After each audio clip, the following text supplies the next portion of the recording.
Hello again, I'm Dr. Kelly Holzer, and today I'm going to talk about Sherlock Holmes and lady detectives in the 19th century. So this is simply there we go. Okay. So today's popular crime shows, if anyone's a fan of Monk or CSI or Crime Suspect or Midsummer Murders, these shows are all indebted in part to the late 19th century craze for detective fiction. And particularly Arthur Conan Doyle's character, Sherlock Holmes. Sherlock Holmes was introduced in 1887 in a short novel called The Study in Scarlet. And then in 1890, he published another Sherlock Holmes novel, The Sign of Four. And in 1891, he appeared to hit on the perfect formula for the short detective story with Scandal in Bohemia. And after that, he regularly published Sherlock Holmes stories in the Strand magazine. And so we'll talk a little bit about Sherlock Holmes, but before we talk about Sherlock Holmes, I want to introduce you to his female precursors. More than 20 years before Doyle conceived of his literary goldmine, readers were following the adventures of Miss Gladden and Miss Pascal, the two first fictional female detectives. There is no evidence that their existence had any strong influence over Doyle's character, Sherlock Holmes, but I like to think of them as Sherlock Holmes's mothers. No. So the books I'm going to introduce you to today are some of the earliest contributions to the literary genre of mystery or detective fiction. The genre is popular today as it was in the 19th century because the stories appeal to our sense of justice. They depict the restoration of order following bad events, and they provide commentary about social problems. Like all genres, that of mystery relies on a reader's expectations. And the expectations that we have for a good detective story are what we as English professors like to call conventions of the genre. So here are some conventions of the mystery genre. Someone finds a dead body, or someone discovers they've been robbed. There's the collection of clues. There might be some forensic investigation. There's a list of suspects, all of whom attempt to establish their alibis. There are red herrings, or things that intentionally lead you in a false direction. There are bungling police officers. The detective has to always be superior to the police. Otherwise, why would you have a consultant, right? The criminal is apprehended, justice is achieved, the mystery is solved, social order is restored.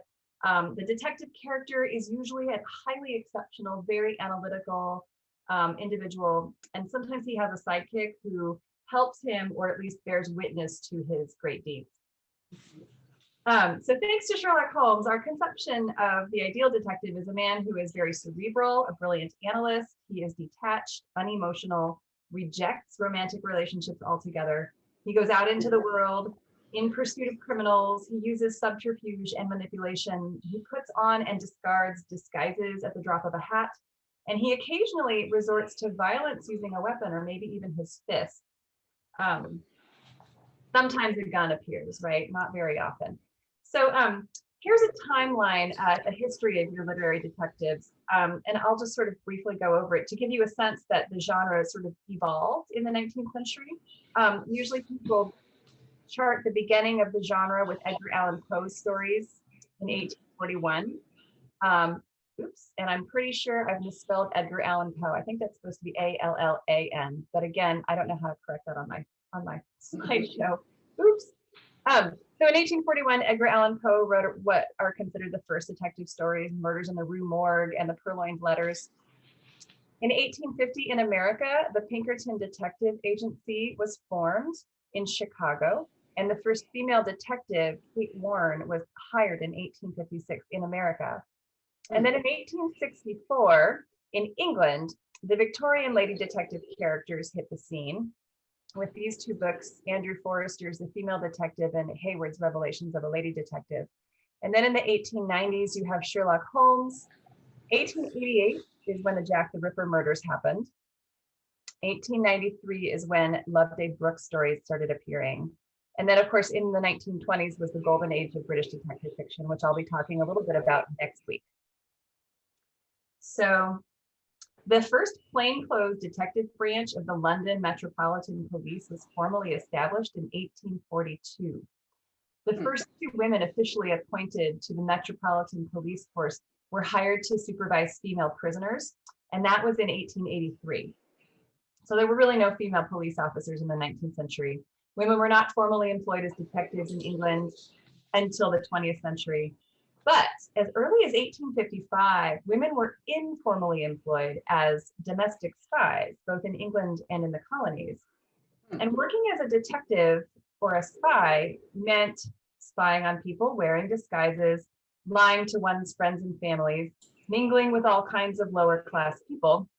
It might involve weapons and violence and dead bodies. And this is very difficult to reconcile with the ideals of femininity common to the Victorian period. And here you have a representation of how it's supposed to be, right? This painting by George Elgar Hicks is from 1857. It's a beautiful picture. It's a very romantic representation of an ideal, the gendered division of labor. He looks off into the distance. He's got a tool on his shoulder and he's about to embark in the public sphere of work. And she is just gazing at him because her world revolves around the hearth and keeping her family.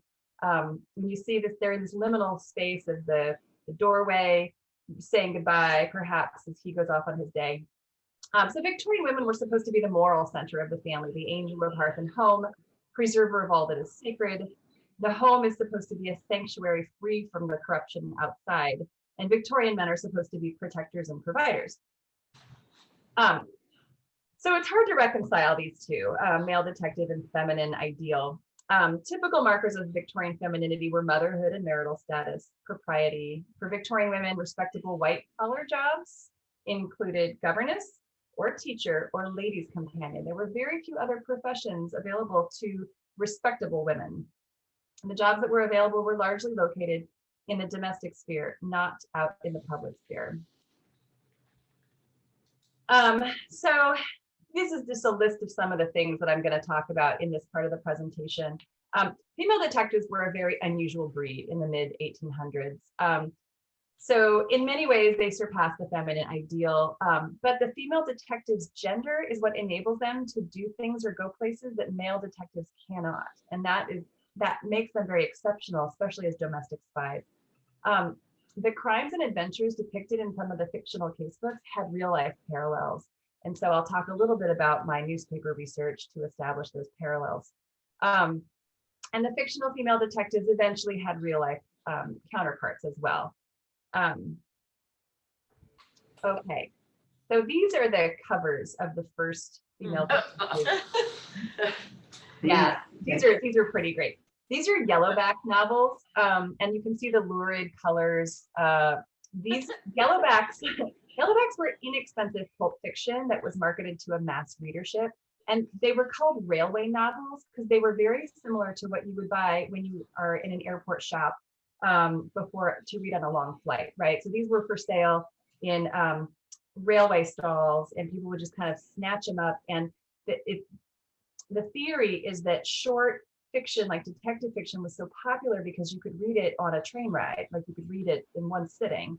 So both of these novels were fictional detective case books, probably modeled after real detective case books that were very popular in England and America. So Alan Pinkerton, who started Pinkerton's Detective Agency in Chicago, wrote up all of his cases in these case books. And that sort of started the trend for fictional case books to come. So people sort of invented crime instead of actually, you could read about real crime or you could read about invented crime. Both of these books featured the first female detective characters in British fiction. Andrew Forster's The Female Detective features Miss Gladden, and William Stevens Hayward's Revelations of a Lady Detective features Mrs. Pascal. The British Library just reprinted these books a few years back, and so you can actually order them online if you wanted to read the whole book. The female detective. Okay. The female detective begins with an introduction written by the main character, Miss Gladden. And in the introduction, Miss Gladden is very defensive in her introduction of herself. She says, I would have my readers at once accept my declaration that whatever may be the results of the practice of my profession in others, in me that profession of detective has not led me toward hard-heartedness. So she wants to insist that she's still feminine, right? She still has a feminine heart, even though she's doing a sort of masculine job. She preemptively defends herself against accusations that her profession has made her callous, cold, detached. These are all qualities that go against the Victorian ideal of femininity, but they're also all qualities that are celebrated in Sherlock Holmes, right? Women are presumed to be naturally gentle, nurturing, maternal, very emotional, prone to fainting. Incidentally, this was a time in medical history when hysteria or wandering womb disorder was a common diagnosis. So Miss Gladden uses the rest of the introduction to defend the detective profession, and specifically her position as a female detective. She writes, I know well that my trade is despised. She says, I am aware that the female detective may be regarded with even more aversion than her brother in the profession. But if there is a demand for men detectives, there must also be one for female detective police spies. Criminals are both masculine and feminine. Indeed, my experience tells me that when a woman becomes a criminal, she is far worse than the average of her male companions. Therefore, it follows that the necessary detectives should be of both sexes. So she's well aware that the lady detective is looked upon with great suspicion. But she argues that detectives, female detectives in particular, are necessary. Okay. So at the end, she points out it's easier for female detectives to eavesdrop in domestic spaces because lady detectives can more easily infiltrate family homes than male detectives. And you see this throughout the cases here. They're continually dressing up as ladies' maids or seamstresses or some kind of domestic help in order to get into the home to detect what's happening, what the actual crime is. And so they have access to things that male detectives would not have had access to at all, right? So the fact that female detectives can infiltrate the home and spy on the inmates, right? The thought of that would have been both exciting and threatening to the average Victorian reader. Women are supposed to preserve the sanctity of the home, but here we have a woman spying on members of the family within that sacred space. So here's this is the list of the cases in the female detective. There are only 7 cases. And I'll just sort of briefly describe them. Tenant for Life is about inheritance fraud. Georgie is about embezzlement. The Unraveled Mystery provides a theory about a real-life unsolved mystery known as the Waterloo Bridge mystery, in which parts of a dead body missing the head were found in a carpet bag on an abutment of one of the arches of the bridge. And the identity of the body and of the culprit was never discovered in England. In the story, Miss Gladden hypothesizes that the dead body was a foreign refugee, possibly murdered by members of a foreign secret society. So you have a case of the fictional casebooks responding to a real life crime and trying to imagine the resolution to the crime. The Judgment of Conscience is about a working class romance and murder. A Child Found Dead is also based on a real life crime, the mysterious murder of a child that had not in 1864 been solved. And this story offers a very bizarre theory that the murderer was sleepwalking. So then, let's see. So the Tenant for Life, I want to talk a little bit more about the Tenant for Life because it's such an interesting case to me. So these are hansom cabs. These are taxi cabs. You know how I love my pictures of carriages. Tenant for Life begins with Miss Gladden, the detective, going out for a Sunday drive in the London countryside with her friends, the Flempses. And on this drive, Mr. Flemps, who's a cab driver, tells her the story of the very unusual way he acquired his only child. He bought the baby for 4p from a homeless woman. This baby became his daughter, and when the baby died at a young age, Mr. Flemps drove his cab out again with the intention of finding a second homeless woman from whom he could purchase a second baby. He immediately succeeds in locating another desperate young mother, willing to leave her newborn with this cabbie. But as soon as he says goodbye to the desperate woman, a wealthy lady runs up to his cab and offers to buy the baby off of him for 30 pounds, which she happens to have in her pocket. Right, so large amount of money is exchanged for this baby. This would have 30 pounds then would have been about $2,200 today, US dollars. Miss Gladden, the detective, hearing the story, smells a rat, but it's not the rat you think she would smell. She expresses no horror at the idea of people buying and selling newborn infants. Instead, she suspects the wealthy woman of buying the baby in order to produce an heir to the estate. And indeed, her investigation turns up a case of inheritance fraud involving the substitution of the live baby for one that had just died in childbirth. It's important to note that the actual crime dramatized in this story is not the sale of illegitimate babies by impoverished single mothers. The actual crime in the story involves the illegal transmission of very valuable property, not the abandonment of a baby. Inheritance was a major preoccupation for the Victorians. And there are epic stories about inheritance disputes. All the good Victorian novels and most of the bad ones hinge on someone inheriting an estate or not inheriting an estate. So Bleak House, Jane Eyre, Great Expectations is a great example of this. Wuthering Heights hinges on property transmission. I find Tenant for Life more interesting because of the depiction of desperate single mothers and their unfortunate children. I think the real social commentary in the story doesn't have anything to do with the protection of the property of the wealthy, but I think it has more to do with the dreadful ways that single mothers and their children were let down by a social welfare system and actually targeted by punitive poor laws. So here's this cab driver's story of how he came to purchase the first baby. Driving home one night, he says, "I overtook a woman staggering under what I thought was a bundle. It turned out to be a 2-week-old infant. She was very weak, and the infant was the poorest looking kid I ever see. The piteous image is the only time, this image is the only time that the infant's physical condition is actually observed." So then Mr. Flems takes this woman to a pub, buys rum for them both, and then he interrogates her. He asks her what she's going to do with the child. He asks about the father, and then he offers to take the child off her hands. And far from being offended by his rudely invasive questions, the woman expresses disbelief. She says, "Who would be troubled with another woman's child? Women have enough of their own trouble." Mr. Flems explains that he and his wife were not able to have any children, and then he offers the woman all the money in his pocket, which is 4 pence, in exchange for the baby. The man then tells Miss Gladden later, he says, "The wretched young woman gave me the baby and I gave her the 4 pence, and she got down off the cab and went down a turning and blessed if she ever looked back once." Mr. Flems appears surprised that the woman showed so little regret and so much eagerness to be off without the burden of a 2-week-old baby. So Mr. Flems is not the voice of social critique in the story. Miss Gladden is the one who sort of says, this is fishy, right? She expresses explicit sympathy for the homeless mother. She says, "I was not surprised that this cabman should have met a second woman in his life ready to part with her child.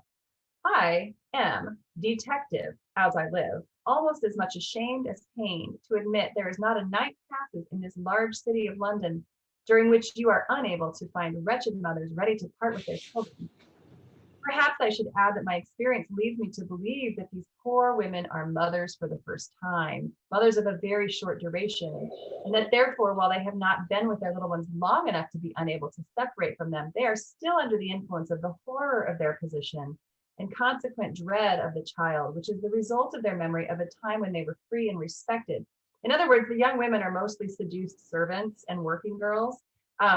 And Miss Gladden says, "Poor thing, we detectives, especially as women detectives, know quite enough of such matters." So again, she makes the case that women detectives can detect better, right? And they have a bigger heart for certain parts of the profession. Okay, so her sympathy here evokes a mid-Victorian crisis of single motherhood and abandoned children. And in fact, a lot of historians have pointed to record numbers of infanticide in the middle of the 19th century. Usually infanticide that is linked to working women who would have lost their jobs if it had been discovered they were pregnant, or lost their jobs because it was discovered they were pregnant. Frequently, they weren't pregnant of their own volition. So there's so many stories in the 19th century newspapers, middle of the century, about abandoned babies or infanticide. The crisis was it was prompted by the 1834 Poor Law Amendment, which was intended to stigmatize single motherhood, and it prohibited outdoor relief. It prohibited relief like welfare to unwed mothers. and it placed sole financial responsibility for the care of illegitimate children on the mothers. There were very few private charities available that would help these fallen women. No one would employ a pregnant woman. An unwed mother from the working class had very few viable options. So this story, I believe, is really a commentary on this sort of crisis that was happening in the mid 19th century. So here you have a story that's the painful case of seduction from 1867. On Saturday forenoon, Mr. Richards, the deputy coroner, held an inquiry touching the death of the son of a domestic servant who had been seduced under a promise of marriage. And there's stories like these just abound in the news. So I think the fictional detective stories trying to make a commentary on this, right? So if infants didn't die, if they weren't abandoned, there are plenty of stories in the Illustrated Police News to bear out the fact that babies were abandoned or dying everywhere. So another way that a woman could dispose of a child that they were unable to take care of would have been to drop it off at a kind of foster home that colloquially has become known as a baby farm.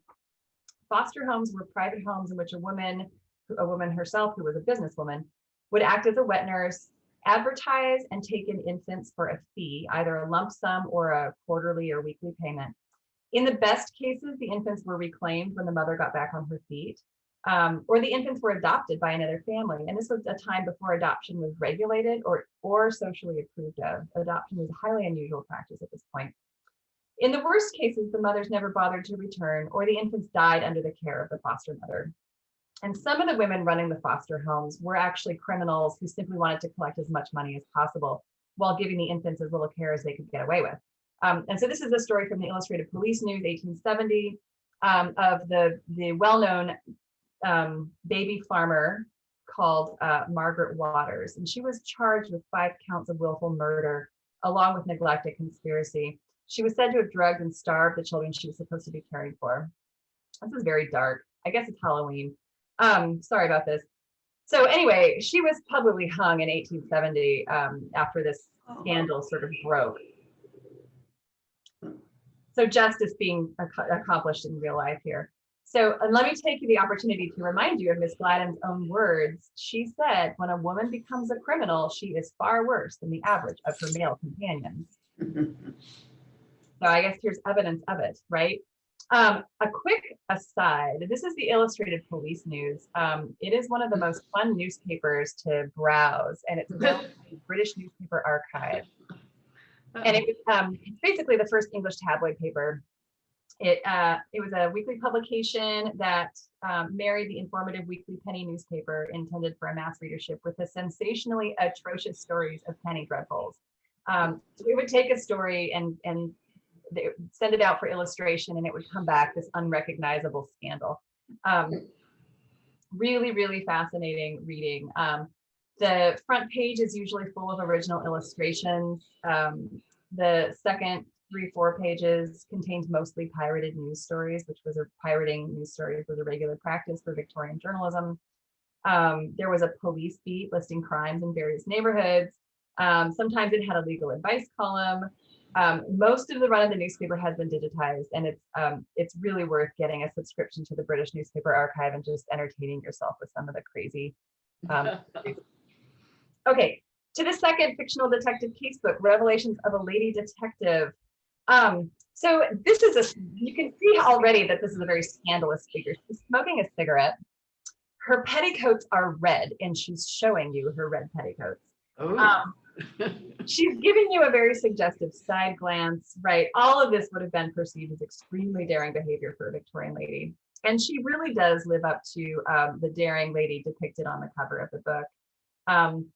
And this was one of the, I just lost my place dramatically. This was one of the stories that I sent out to you in case, for those of you who were able to read any of the stories.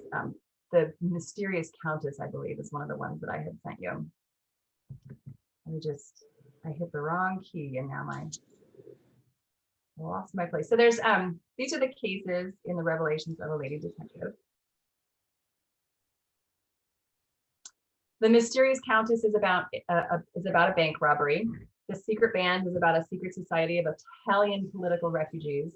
The difference between these stories and the stories in the last book is that Miss Pascal frequently does active detection. She dresses up, she chases criminals, she's physically present, her life is threatened in the apprehension of these criminals. So she really takes a more active role, a much more active role. So like Miss Gladden, in the early pages of this book, Miss Pascal introduces herself, and it makes it very clear that there's a reason for her to be a detective, and she's a little defensive again, right? So she says it's hardly necessary to refer to the circumstances which led me to embark on a career at once strange, exciting, and mysterious. But I may say that my husband died suddenly, leaving me badly off. An offer was made through a peculiar channel. I accepted it without hesitation and became one of the much dreaded but little known people called female detectives. At the time, I was verging upon 40. My brain was vigorous and subtle, and I concentrated all my energies upon the proper fulfillment and execution of those duties which devolved upon me. I was well born and well educated, so that like an accomplished actress, I could play my part in any drama in which I was instructed to take a part. For the parts I had to play, it was necessary to have nerve and strength, cunning and confidence, resources unlimited, confidence, and numerous other qualities. Some scholars have hypothesized that Mrs. Pascal's older age and widowed marital status would have made her more acceptable among Victorian readers. She's less threatening because she's had a life and she's no longer supposed to be raising children, right? She's widowed. Like Miss Gladden, Miss Pascal surpasses feminine norms and ideals. This starts with the very first case in the book, The Mysterious Countess, in which Miss Pascal is hired to track the suspicious movements of a beautiful young widowed countess. Mrs. Pascal infiltrates the countess's home by pretending to be a lady's maid. One night, she sees a mysteriously small man in a black mask exit the countess's bedroom. She follows this man down to the cellar and then below ground as he enters a secret underground passageway. The mysteriously small man in the black mask turns out to be the countess in disguise. In order to follow the cross-dressing countess through the underground passage, Mrs. Pascal has to at one point throw off her small crinoline, which would otherwise very much impede my movements. So here's a slide that shows you what we're talking about. This is a crinoline. It went under the skirt. It was like a hoop skirt, right? And you can see on, I don't know if it's the left or the right of your screen, but this picture of a lady falling out of the carriage because her crinoline has gotten stuck on the door. And so she's suddenly in this really awkward position of, showing everybody what's under her skirt. Mm.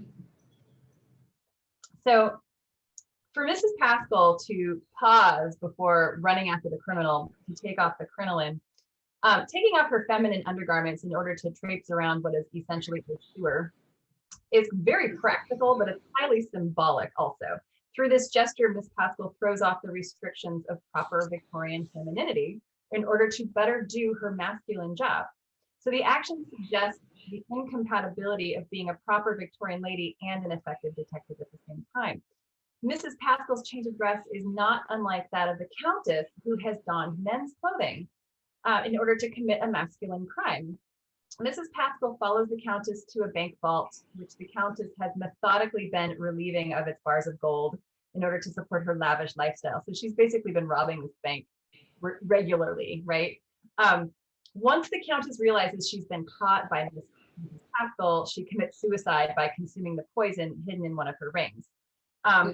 Neither of these women, one on the side of justice and one on the side of crime, are proper women, but they are both excellent actresses, and they're very exciting to follow their adventures. One of the things that happens at the end of the story is that you have Mrs. Pascal and the Countess facing off, and they have both sort of transgressed social norms in various ways, and they're facing each other, and they're like these, it's like yin and yang. You have the criminal and the sleuth facing each other, and there's so many interesting parallels between them, and that's something that I will argue comes back again in many other Victorian detective stories, right? There's the criminal and the sleuth are often on equal level with each other, right?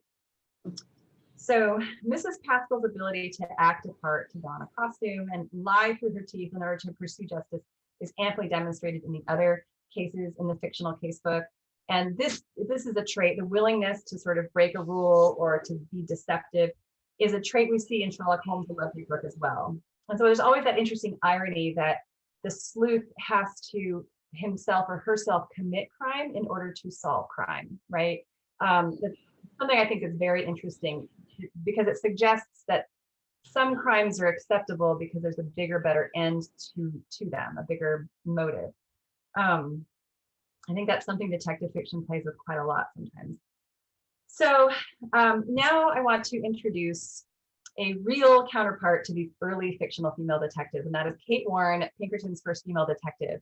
And you can, the lady, not the lady, you wouldn't know it's a lady, right? The individual who's leaning on the pole here is believed to be Kate Warren dressed up as a man. Oh my. Huh. Yes. So in America, in Chicago, Alan Pinkerton's detective agency hired its first female detective, Kate Warren, in 1856.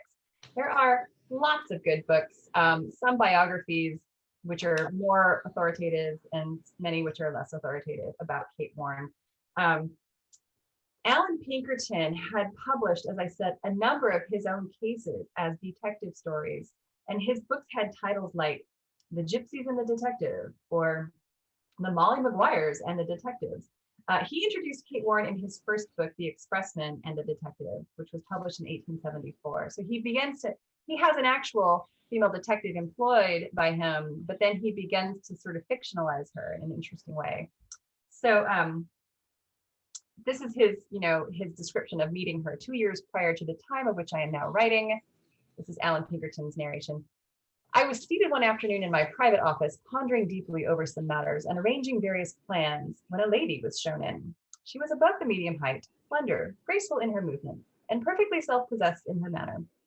I invited her to take a seat and then observed that her features, although not what would be called handsome, were of a decidedly intellectual cast. Her eyes were very attractive, being dark blue and filled with fire. She had a broad, honest face, which would cause one in distress instinctively to select her as a confidant, in whom to confide in time of sorrow or from whom to seek consolation. She seemed possessed of the masculine attributes of firmness and decision, but to have brought all her faculties under complete control. I find this description so interesting because at once he's commenting on her physical appearance, his assumptions about her mental ability, and then the very feminine trait that she's trustworthy and you want to confide in her, right? So that's and that's something that a lot of the female detective characters are known for having, this kind of not a softness, but like an invitation, an intuition, and an invitation to sort of confess to me your sins, right? So this idea that women are not seen as threatening, and that's why they make really, really good spies. As I mentioned earlier, in England, we have evidence from newspapers and court records that there were women working in detective roles, both for the state and privately in the 50s, 1850s, and 1860s. Private female detectives became more common in the 1870s. The next professional female detectives to feature in the Victorian literary scene came after Sherlock Holmes. But this is more Alan Pinkerton. I'm sorry, this is a continuation of his narrative about Mrs. Kate Warren. So importantly, Mrs. Kate Warren is also a widow, and she's looking for employment. So the idea that a woman's husband has died and she can't support herself anymore, and so being a detective is a valid source of income, right? And it's also a fair motive for becoming a detective. So Pinkerton goes on, at this time, female detectives were unheard of. I told her it was not the custom to employ women as detectives, but I asked her what she thought she could do. She replied that she could go and worm out secrets in many places to which it was impossible for male detectives to gain access. She had evidently given the matter much study and gave many excellent reasons why she could be of service. So Pinkerton then goes on to say, this was the first experiment of the sort that had been tried, but we live in a progressive age, in a progressive country. So again, this is America. This is how Pinkerton came to employ Kate Warren. Here's a newspaper paragraph from 1886 in which a female detective is revealed, right? says a female detective has turned up in Birmingham. She witnessed a theft, tracked the thieves along 18th Street, and finally handed them over to the custody of the police. So I just thought that paragraph was really cute because it's like, you know, people are eager to see women in this role, even though they're very ambivalent about whether it's acceptable. Okay.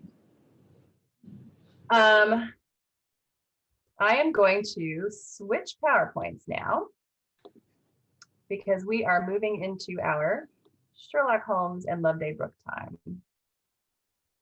Okay.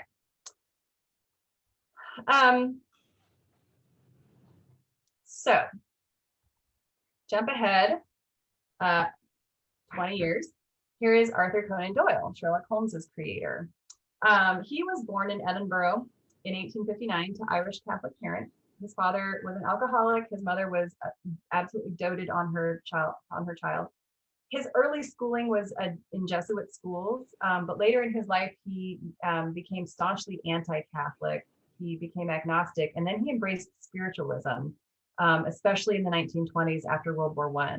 Spiritualism is this sort of pseudo-religious practice of thinking that the dead live among us and we can access them through seances. Incidentally, Arthur Conan Doyle also believed in fairies. And there's a lot of funny stories about his insistence that fairies were real. So he's kind of an interesting fellow. He actually studied medicine and practical botany at the University of Edinburgh. He worked as a surgeon on a whaling boat. He worked as a war correspondent.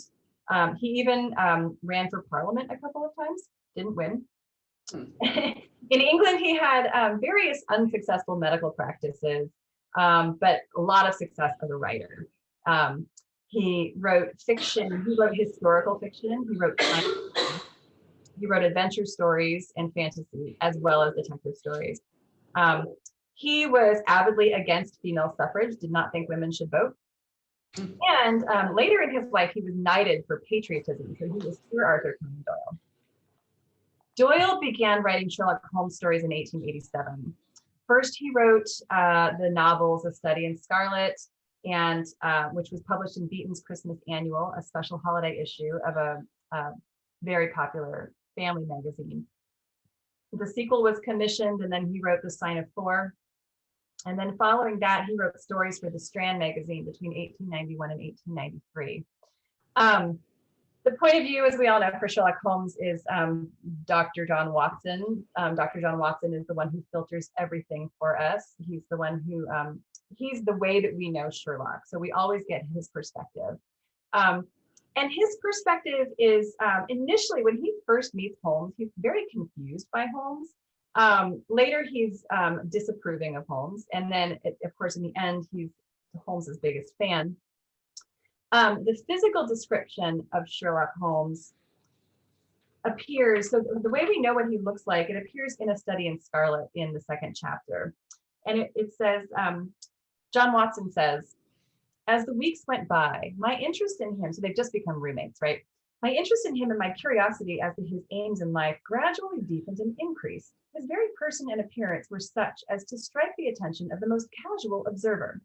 In height, he was rather over 6 feet, and so excessively lean that he seemed to be considerably taller. His eyes were sharp and piercing, save during those intervals of torpor to which I have alluded.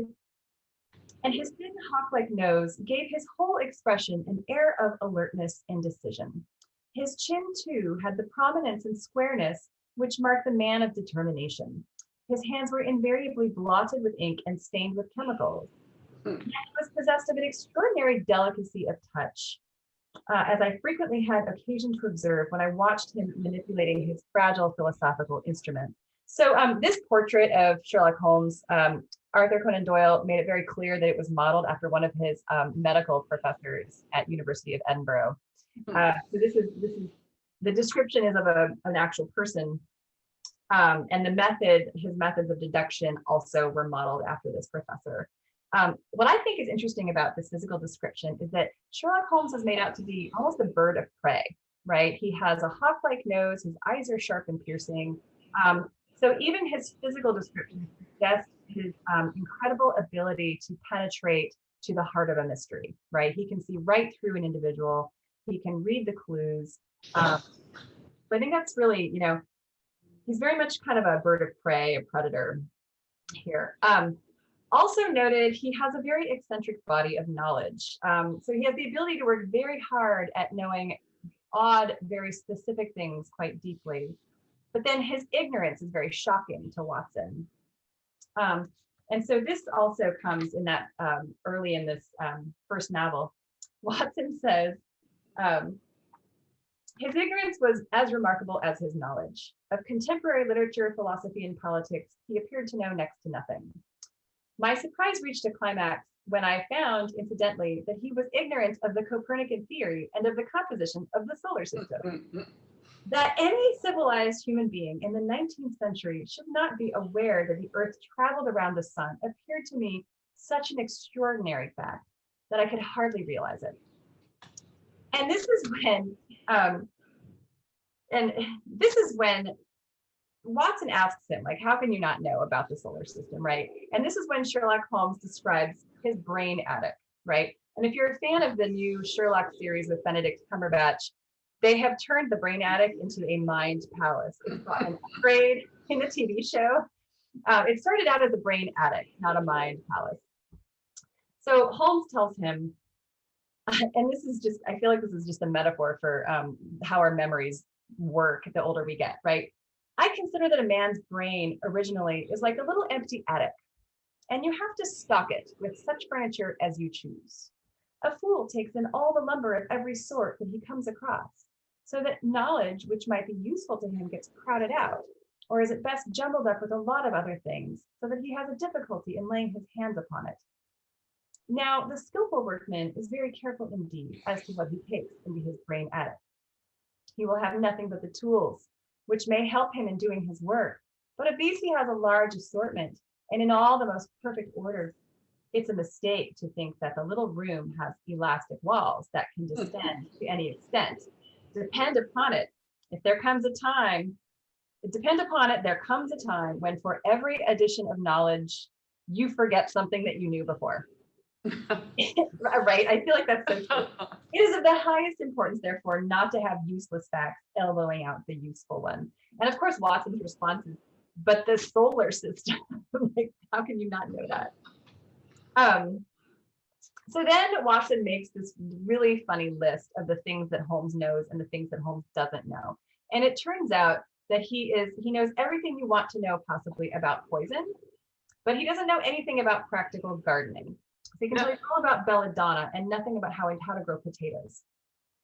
He can tell at a glance different soils from each other. And this helps him know precisely which part of London someone was walking in by the dirt on their shoes. He can tell by the color of the dirt on their shoes where they've been that day. He has a profound knowledge of chemistry. He has a profound knowledge of sensational literature. So the Illustrated Police News is a great example of that, sensational literature. He plays the violin well. He's an expert boxer. He has practical knowledge of British law. So he's a real sort of funny mix of intelligence and selected ignorance, right? And then there's the funny fact, which always surprises my students, of his drug usage. In The Sign of Four, Watson's narration turns very disapproving. He describes Sherlock's habit. He says, Sherlock Holmes took his bottle from the corner of the mantelpiece and his hypodermic syringe from its neat morocco case. With his long, white, nervous fingers, he adjusted the delicate needle and rolled back his left shirt cuff. From some time, his eyes rested thoughtfully upon the sinewy forearm and wrist, all dotted and scarred with innumerable puncture marks. So then he watches Sherlock Holmes shoot up his drugs, and he has seen Sherlock do this ritual 3 times a day for many months. And he's kept quiet, and then finally he can't anymore because, Dr. John Watson is also a medical man, and he can't stand to see his friend doing this. And he says kind of sarcastically, which is it, morphine or codeine, right? And Sherlock's defense is that he's bored. That's basically it. He's like, I don't have any interesting cases on at the moment, and my brain can't handle inactivity. So he's self-medicating, and he's just explicit about having to self-medicate. Um, so that one of the stories that I I sort of sent to you as a possibility to read, and I know reading online is not ideal. I hate to read digital text as well. Um, but this story I think is so representative of early Holmes. It's called A Case of Identity. He takes the case of Miss Mary Sutherland, who is this sort of 20-year-old, 20-something befuddled typist who has been left at the altar by her fiance, Mr. Hosmer Angel. So Holmes does his usual trick of observing, making inferences. He does a little bit of active detection, right? And he discovers that Mary's mother and her stepfather, Mr. Windibanks, are colluding in a bit of domestic fraud. Basically, Mary has inherited some money from an uncle, the substantial interest on which she hands over to her mother and stepfather every month in exchange for living with them. If Mary gets married, her mother and Mr. Windibanks will not have access to her money. So it's in their interest to sort of control who she hangs out with. They don't want her to get married. So Mr. Windibank dresses up as Hosmer Angel and woos Mary, getting Mary to pledge that she'll stay true to him if ever he should disappear. And then he jilts her at the altar. And Mary, of course, vows to be loyal to him and never get married. The success of this outrageous domestic fraud plot depends on two things. First of all, Mary is not very bright. She's described as vacuous twice. She's described as simple. She's also described as vision impaired. So she does not see that the man that she's walking out with, that she's dancing with, and that she's corresponding with is actually her stepfather in disguise. It's a little far-fetched. Mr. Holmes catches Mr. Windibank by observing that the typewriter used to type Hosmer Angel's love letters to Mary is the same typewriter that Mr. Windibank's office uses. Holmes knows that there is no legal crime to prosecute here, but he exhibits some sympathy for this woman as the victim of needless cruelty. He says it was as cruel and selfish and heartless a trick in a petty way as ever came before me. And he really scolds this man. And at a certain point, he threatens to beat up Mr. Windibanks. He's like, I have a good mind to, and he gets the fire poker out. And you can see in the second picture, Mr. Windibank is like running out the door. Holmes here takes on a paternalistic role, right? He takes on this role of like being the protector of this vulnerable woman who is being completely exploited by her own family members.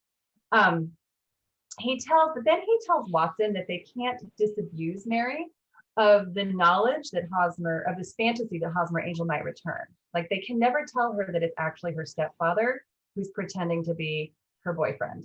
So the mystery is solved, but then the question is, has justice been served, right? Because the victim doesn't even know what she's a victim of. And she's still waiting out there somewhere for Mr. Hosmer Angel to return. And I feel like this is a kind of classic Holmes, right? There's very little legal justice effected ever. The mystery is always solved, but whether there's a satisfying resolution for victims is a whole nother question. So Doyle wanted to write much more important things. And so he decided to kill off Sherlock Holmes in his 1893 story, The Final Problem. The story introduces criminal mastermind James Moriarty, who happens to be a celebrity math professor, if such things exist. Moriarty is named the Napoleon of crime.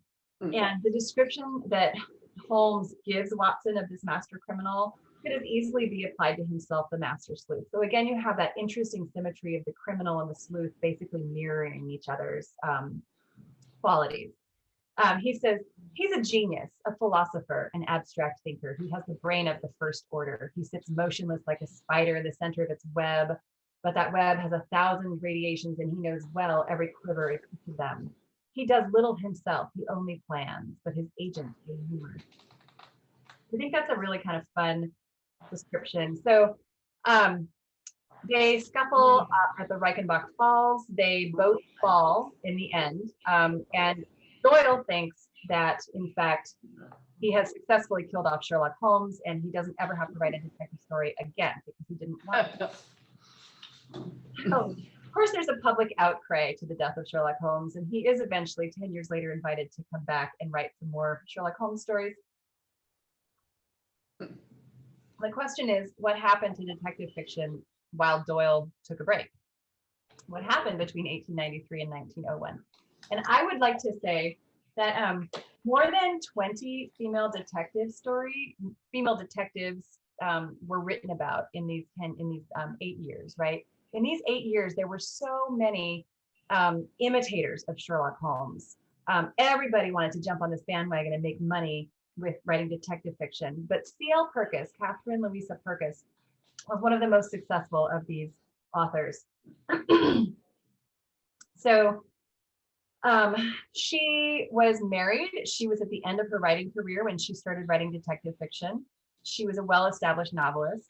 And in 1894, when she finished Loveday Brooke, she stopped writing and just joined her husband. Their hearts were in animal rights activism, actually. And so she stopped writing and they started doing their activism more dedicatedly, I guess.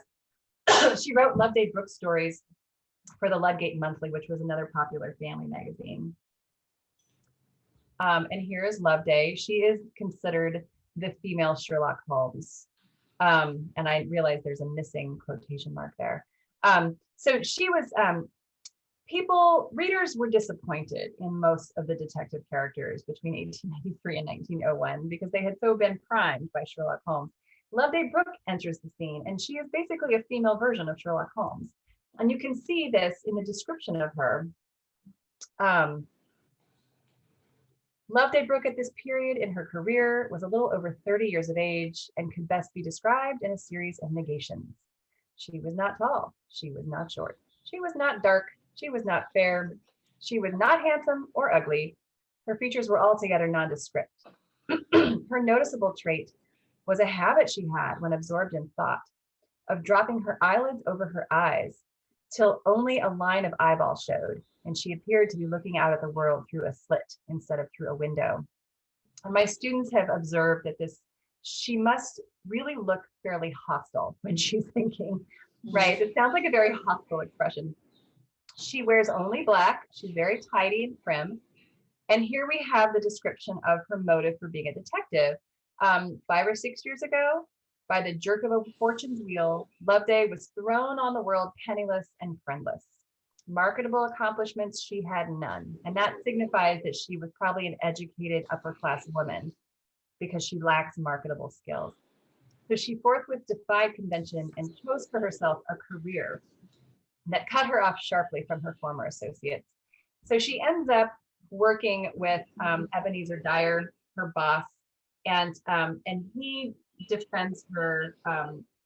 He defends her genius, and I feel like we have kind of hit the end of our time, and so I think I'm going to stop sharing and open it up for questions because I know we only have a few minutes left. So, have I said anything that sparked your interest or? Yeah. In one of the Loveday stories that I read, she seems to be something of a feminist because she tells the policeman that if he had not denigrated her as a woman, she would have shared her knowledge about the case with him and would not have kept him in the dark. And I wanted to say, hooray for you. It's funny that, she is constantly underestimated in every case. There's always someone who comes up and is like, who are you? How are you going to help us? Right. And so she's, I think, partly just by virtue of her being a woman, she's constantly underestimated. Yeah. And then she proves everyone wrong because she's the most brave, the most clever. So next week, I'm also going to talk about an equally underestimated sleuth, Father Brown. Oh, yes. So I'm excited to talk about G.K. Chesterton and the sort of conception of justice in his stories. And Father Brown, I think, is just such a wonderful character. And I have to confess that I'm not familiar with the TV series. Should I watch some of the TV series? I've never seen those. Some of the I love the original stories. Yeah, most of them are pretty good. Yeah. The British do pretty well with putting together good mysteries. I know. They make the people very practical, they don't make them better than they are. I don't quite know how to say that, but I think you know what I mean. They're like everyday people in everyday situations that go wrong. Don't glamorize. No, they don't glamorize. That's a good way to put it, Susan. Yes. Like Westminster Canterbury people. But I noticed that a lot in British stories and TV things and so on. They don't tend to glamorize, and their people look like ordinary people for the most part, and so on. I think that's one of the first things, besides their humor, sense of humor, which I really like, that attracted me to watching. What was that funny thing that they had on about working in a department store? Oh, yeah. Are you being served? Are you being served? Wasn't Yes. a mystery or anything, but That was they had all wonderful. kinds of people, but a really you good being sense of served? humor if you paid attention.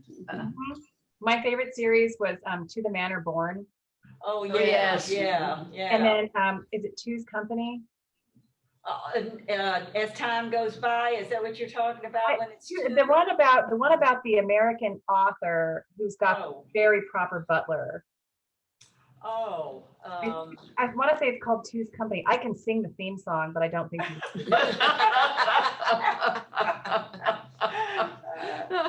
My favorite detective series. My husband and I watched Inspector Lewis and Endeavor. Oh, yes. Oh, yeah, yeah. yeah. Exactly. And I don't know. I tried reading the first Inspector Morse novel last summer. Uh-huh. It's terrible. Oh, really? Yeah, I think that they improved the series with the TV series, right? The novel itself is just so hard to get through, and it's so improbable. And I think what they did with the series was the 3 series, right? There's 3 of them. Right, Yeah. yeah.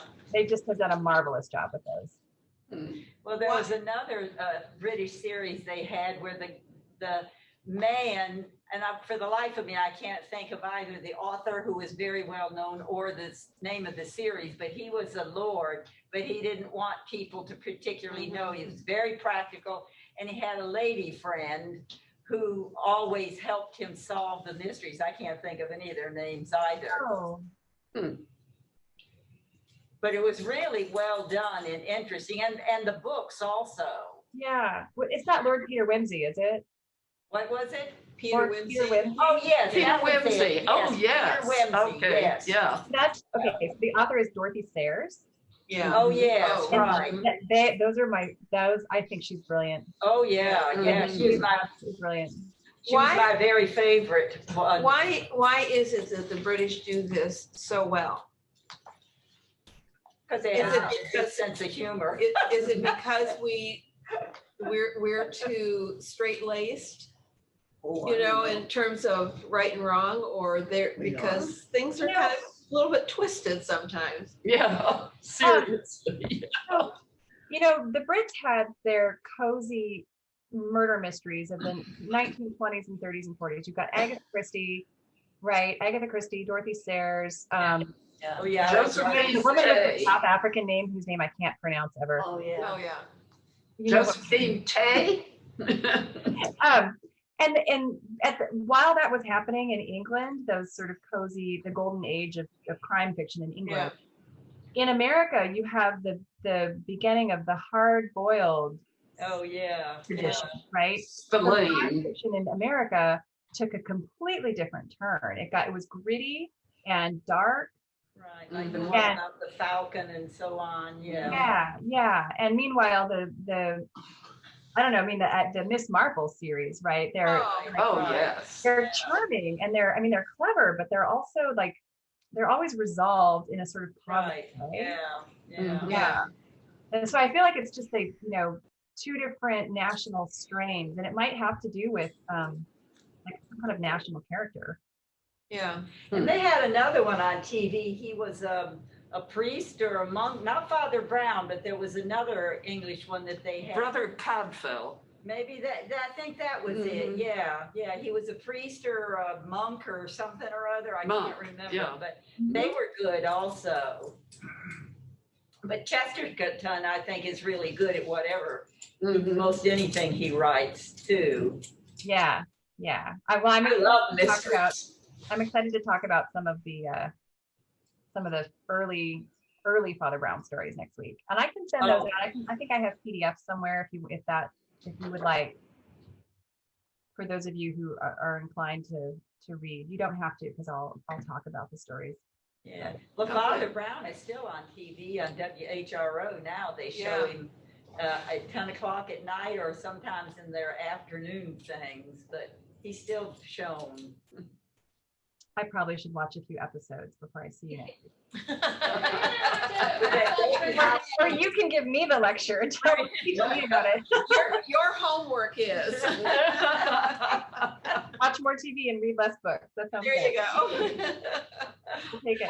Well, we're going to have to wrap up for today since we're past 4 o'clock to keep our virtual engagement schedule, but we look forward to next week. Thank you. Thank you so much. Yeah, Bye. Yes, thank you. Bye-bye.